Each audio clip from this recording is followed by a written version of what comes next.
ఏమైంది డల్గా ఉన్నావు? మిమ్మల్ని ఒక క్వశ్చన్ అడగచ్చా? అడిగమ్మా.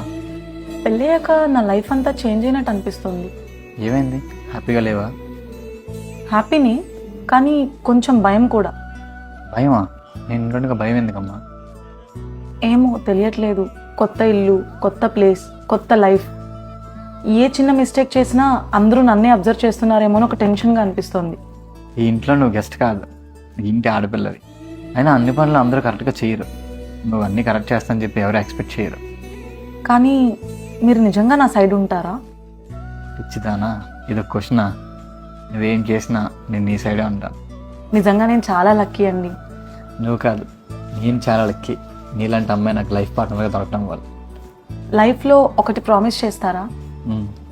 అందరి ముందు నన్ను సపోర్ట్ చేయండి. నేను ఏమైనా తప్పు చేసినా మన ఇద్దరమే ఉన్నప్పుడు తిట్టండి, కానీ నలుగురిలో నన్ను ఒంటరిదాన్ని చేయొద్దు.